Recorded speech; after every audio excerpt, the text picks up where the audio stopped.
All right, so this is the last step. I am now racking the wort into the carboy. This is what's called an auto siphon, which is awesome because it will start the siphon for you, and it has a little cap on the end that stops the sediment from going in, and it is slowly filling up the carboy with the wort. Then I'll take water and I will top it off to 5 gallons. This is a little one. My big one's broken, and this is going to take probably 5 minutes to transfer 2 gallons, which really sucks. So if you ever do get one of these, get the big one. It comes with this thing, the racking cane. You have to buy the line separate, but that's pretty cheap too. So there we go. So basically I'm going to fill it up with water to volume. I am going to shake the shit out of it to get tons of oxygen in there. And then when the yeast or the temperature is down below 70-ish, I'm going to pitch the yeast. When you want to ferment, find a nice, cool, dark place. For most beers, 65 degrees is probably good. My basement's 61 right now, but this yeast will be fine with it. Nottingham's a beast. So I'll just ferment down there, and I'll take another video a little later. Peace. All right, so I lied. This is actually the last video. So your last step is to definitely get it somewhere cool. So it's about 5 gallons. My OG, my original gravity, which is your potential alcohol, your sugar that's in it, a little lower than I thought it'd be, 1.042, which means this is going to be like a 4% beer, which is totally fine. I've actually got another carboy there that's got cider in it. That cider has been aging for a few months already. So there's a big carboy of cider from Mr. Dick's Apples. So that's going to sit there for, at least until fall before I even get into it. But I'm going to wrap this with a towel as well. It's not to keep it warm or anything. It's just to keep the sunlight out of it, because you don't want sunlight. But I've got the yeast in there. In fact, you can see a little bit of it got caught on the side of the carboy there. That's okay, there's plenty in there. Here's my actual brewing equipment. There's my boil pot. There's an old pot I have. I actually mashing that cooler over there. Here's all my stuff. I've got my fermentation chamber, which has got a beer I just kegged in it, and I'm getting it to the right pressure. The Doppelbock I brewed a while ago that's lagering right now. You don't want to drink lagers until they've been sitting a while. And then over here I've got lots of beer on tap. A bunch of beers on tap, and I've actually got, this is my fest beer for if we have an Oktoberfest party, also lagering. So if any of you guys want any beer, please let me know, because I am sick of drinking some of these.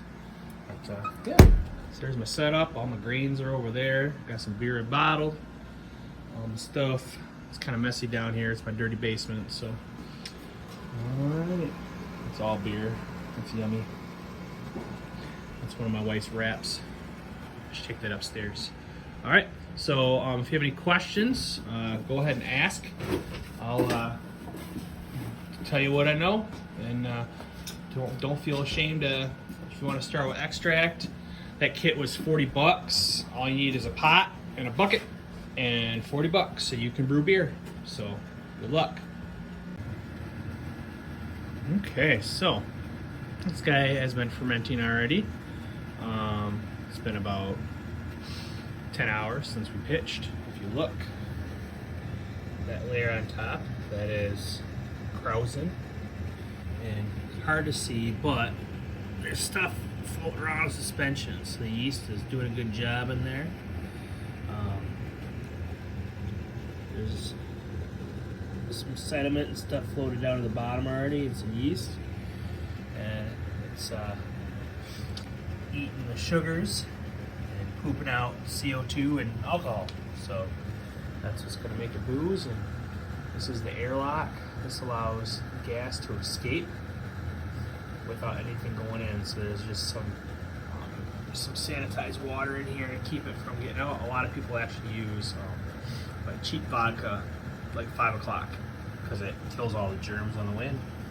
So this will do this for a a few more days. And then what'll happen is all this krausen will actually drop out, and that's how you know you're pretty dang close to being done. So I'm gonna cover this back up so it's safe. Let me see if I can see a thermometer here. According to the thermometer, it is at 68 degrees, which is a pretty safe temperature for the beer as far as off flavors. It's that warm even though my basement's 60 and it's on the concrete floor, which acts as a heat sink. So that means there's a lot of friction in there from a lot of heat being generated from the yeast. So pretty fun. But now we just wait. I'm gonna cover back up. Okay, so we are finally to the bottling stage of brewing a beer with a kit. I don't bottle. I like to keg. It's way faster. It's like draft beer better. So what I have here is my carboy. As you can see,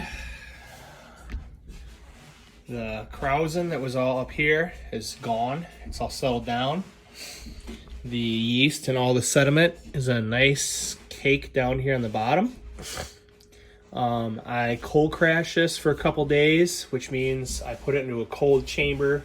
If you don't have that capability, it's not a big deal. It's not a necessity. It's just something I like to do with my beers. But as you can see, everything's settled down. Before you bottle, I would recommend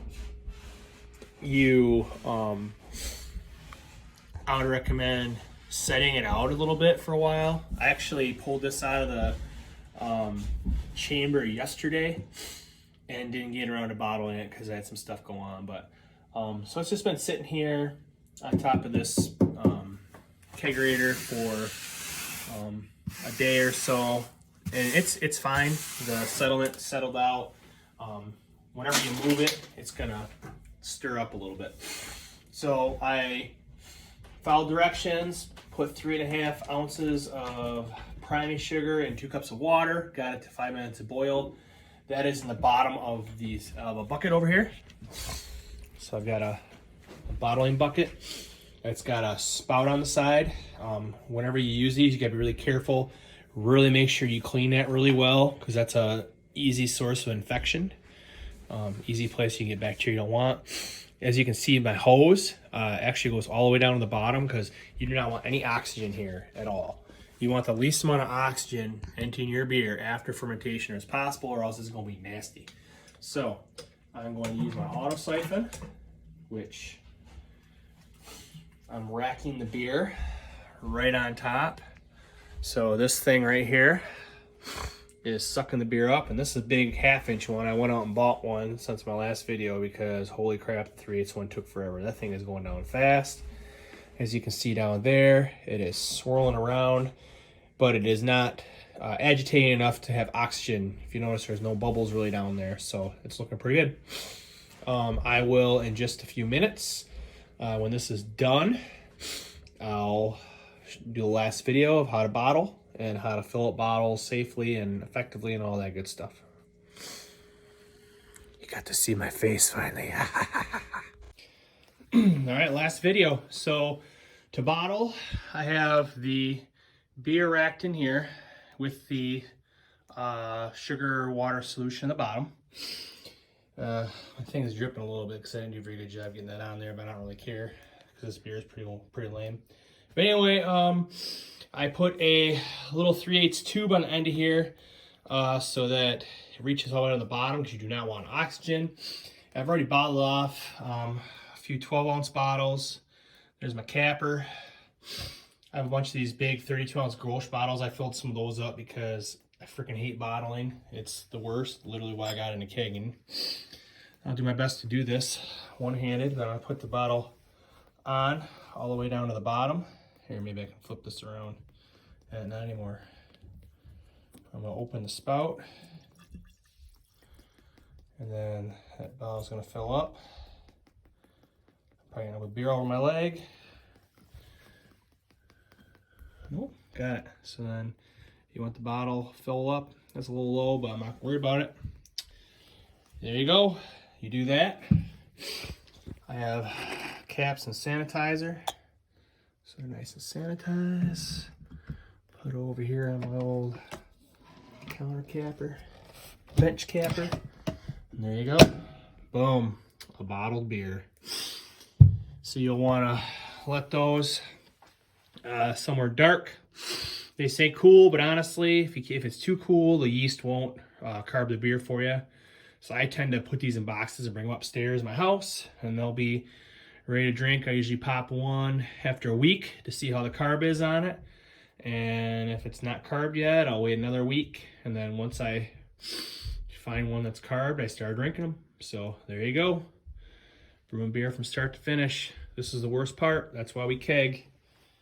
I kegged a Maibach in that keg in about 15 minutes. It took me to do 5 gallons, and it's pretty much ready to go. That's going to lager for a while, but this will take me probably another 25, 30 minutes to finish up and clean up here. So not fun. All right, peace.